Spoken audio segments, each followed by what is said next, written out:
I think that's when we will start simulating space. Hmm. I don't know how far it is for humans to kind of go to space and be the one like mining this. And you need to kind of like build robotics, right? So this Hmm. is where AI will start building robotics, synthesizing and computing, more space exploration. And That's then true. that's when we start sending like all these robots into space and Hmm. we start simulating ourselves. And on top of that, right, it actually saves like Mother Earth, right, from yeah, taking out its minerals. And we can preserve Earth and then, Absolutely. well, be responsible mining outer space, but using simulations. Welcome to this particular episode of Building Useful Shit, where we basically dive into everything human AIX. Now, we recently saw the Odd Tech team unveil this particular initiative where we have a variety of different founding partners that are contributing to build out the decentralized AI space. Now, this particular series will be delving slightly deeper into each one of these founding partners. And in this particular episode, we have with us Beryl Li from the Yale Guild Games, basically a Web3 guild protocol. So, Beryl, thank you for coming on to the show. Happy to have you here. Excited to chat with you. Thanks, Nick. Really excited to be here. That's Let's awesome. get Look, it. before we actually dive deeper, I just wanted to sort of, you know, ask you how is YGG really contributing over here, and how you guys sort of getting involved and fitting in into this broader ecosystem, really. So we're providing human input. We have communities all over emerging markets. We have partners with a lot of other guilds as well.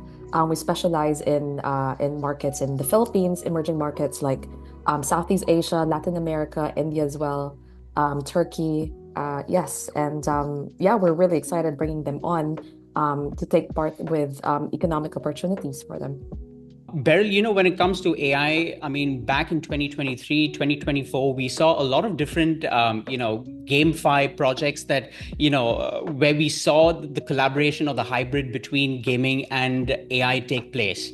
I guess my question over here is, tell us what decentralized AI could sort of do for gaming, and what would that sort of look like in the near future? Has that already been envisioned yet? Yes, in very different parts, right? So AI, they've actually been using AI a lot as a companion for a lot of gamers. So that actually increases their likelihood of success when they're playing games, right? You have AI, like AI companions telling them, "Oh, shoot here, left, right, right," and they actually end up winning an esports tournament Hmm. because of that. So we're seeing a lot of that. So that is on the gaming side. And then there is a part where they actually bring in more content with Hmm. like content creators. So within Web3 gaming, we actually encourage a lot of our community members to create these assets, right? Which they actually own. Wow, And with AI, with generative AI, they're able to actually create assets so quickly, right? And that's with true. Web3, they're able to kind of push it out in the market. And then here comes the third one, which is particularly for YGG's community. Hmm. Um, there's a lot of opportunities with AI data labeling, right? And the need for reinforcing AI. And Hmm. we're able to really, you know, um, source, community source, right? Outsource that input, right? And Hmm. really get feedback from all over the world and not just, for example, clinical trials, right? You don't Hmm. just do clinical trials in the West, but because of the centralized AI, you're able to reach clinical trials from all over, like the provinces from the Philippines or in from Latin America, like Colombia, right? Hmm. And that makes it much more global in a Hmm. way and much more inclusive. You know what, Beryl, when it comes to decentralized gaming or just GameFi in general, I think more than anyone, you know this, that one of the highlights is the fact that you get rewarded for, simply participating. One of the standout features for decentralized AI, on the other hand, is very similar. It's that reward system where, you provide your data and you get rewarded for it.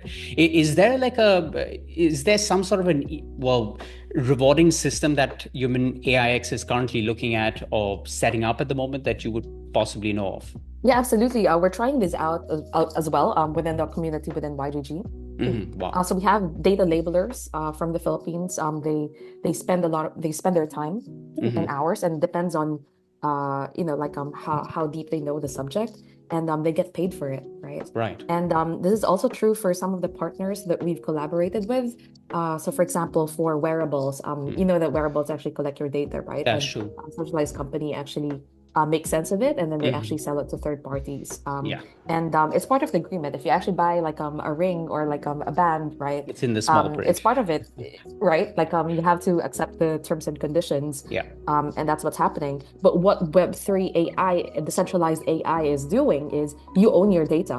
I actually Right. provide my data. I can Hmm. actually like mint it as an NFT, Hmm. or tokenize it, and I can choose whom I actually sell it Hmm. to, what I want them to do with my data, right? So, Hmm. for example, if it's contributing to find therapies, right, for certain diseases, right, or Hmm. increasing your lifespan, right, I Hmm. am happy to contribute, and I get paid for it.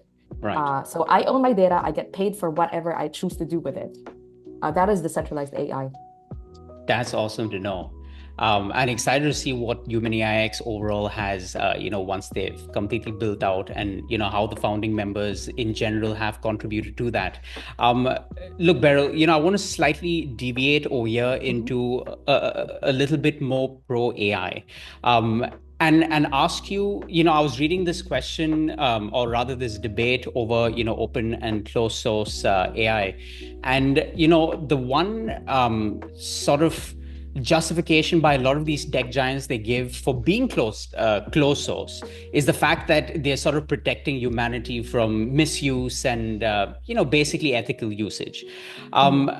I guess my question here is the very fact that HumanAIx is open source and heading in that direction. How do you guys sort of combat safety since decentralized AI, like I mentioned, is open source? Or is that even a discussion being had right now? This is a very important discussion to be had, right? Yeah. Especially with all parties trying to work with AI. So it Hmm. really depends on the architect, right? Hmm. So there are two things. I can actually use AI to actually build technology to replace humans entirely, very fast, right? Which, a lot of builders are intending to do, right? Yeah. Because it makes it so much faster, cheaper, right? Less human error, right? I think that Hmm. is the intention. But Right. if we're responsible, we actually build AI right now to be a companion to augment humans, right, with what they do. Hmm. And like for example, what I mentioned earlier, like with gaming, you have an AI companion telling you, hey, look left, right, shoot right, right? Yeah. And that also happens within, for example, in medicine, right? Like we're gonna be seeing AI companions augmenting doctors, right? Like Hmm. there's already a shortage of medical professionals, right? And That's correct. what we want AI to do is to work alongside them so that they can actually do their job with a high accuracy and speed. By telling them, reminding them, hey, have you actually checked this, right? You forgot to actually ask for this person's blood sugar levels or blood pressure, right? You forgot about that. So you have like this AI telling you. So back to your question, right, is the responsibility of builders on how they actually architect the technology. So Hmm. that's one.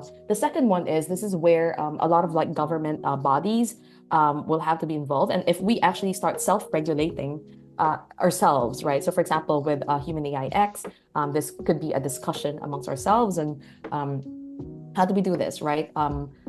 What if cyber hacks happen? What about the data that we store on the cloud? How do we deal with that, right? How do we Hmm. secure people's data?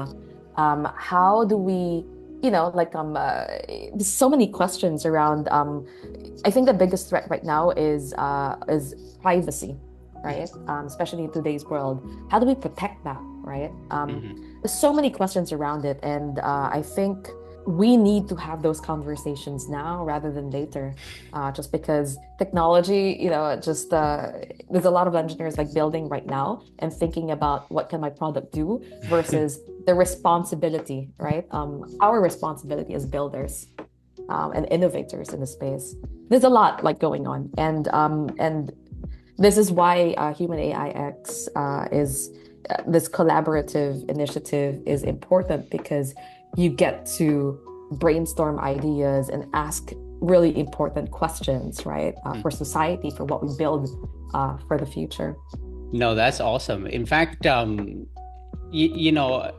thing that I keep thinking of these days is when thinking about decentralized AI in general. I mean, we've only seen very recently that AI in general, and we know it's been around for a couple of decades now, but it's only the last 3 years that it's really popped off with, ChatGPT, and it just blew up, since 2022 till today. I guess my question here is, could we see, decentralized AI sort of follow a similar trajectory in terms of helping humanity, so to speak, in some way or form through HumanAIx in this particular scenario? Oh yes, absolutely. Yeah. We could conquer space. We could actually, if we conquer space, then we don't have to kind of destroy Mother Nature and Earth, That's right? so When we true. actually mine nickel, copper, or all these valuable minerals, like, Yeah. for example, iron ore, right, to build our bridges and um, so on and so forth. Yeah, and you can just take them out from outer space. Um, Wow. I think we will advance our research in longevity, right? How do we actually increase our health span and our lifespan? Like through all these clinical trials, right? So I think we're, like in the past, people actually, passed away in their 30s and the 70s, Hmm. right? Now we're going to be seeing life go longer than, like, for example, in our generation, that's probably 100, 120 years, right? Old, right? And maybe the next generation might live to 200 and so on and so forth. We don't know. But this is where all these technologies can come in and benefit us in humanity, right? So yeah, medicine, um, space exploration, Wow. and like automation in our daily lives, right? I think automation in our daily lives will happen in the next like 30 years. Right now, right, we're trying to automate I don't know, like um self-driving cars, or Hmm. how we work our tasks, right? Like True. no code products, right? That's so true. So, And you see a lot of these so many applications things all over the happening. place right now. And I, Yeah, I, I like the fact that that sounds very Elon Musk type stuff. I love it. Especially when it comes to the whole space exploration, side of things. It's exciting to see how, decentralized AI can, at some point in time, contribute in that area. absolutely. Very interesting to think about. Look, I'm going to slightly deviate over here and talk about the markets just a little bit, primarily because gaming has been such a massive portion of every single DGen's life over these last 3 years, and we saw GameFi really pop off in 2023. It was sort of relevant in 2024, and towards the end of Mhm. it, a lot of different narratives have just died out. Could you potentially see, some sort of recovery for gaming in general, or gaming and AI? What are your thoughts on that? So I always believe in the saying that history repeats itself, but just Hmm. in a different form, in a different Okay. format, in a different face, right? So uh, it's gaming is human nature, right? Like Hmm. we game ever since our forefathers were actually born. Yeah, this is how they barter and they trade, Hmm. and people have to take risks. People have to they like excitement, right? That's From true. physical games, like for kids, they like playing jackstones to, I don't know, like from the idea of playing poker, right? From playing yeah, like games like World of Warcraft, the excitement, That's right? true. Um we actually go to, like where all the arcades, right? Like Hmm. as like teenagers or kids, right? And we have absolute fun. Like it's part of us. We love playing games, right? So I think games are there to stay. Yeah. But then with Web3 gaming, right? It might be in a different form. Again, play to earn and Axie Gaming was like first generation of like play to earn games, right? Like Yeah. Web3 games. And it's good. We saw it. We know what the blockchain can do within gaming, and there's a lot to learn from it, right? We've seen community members playing because they want to earn, right?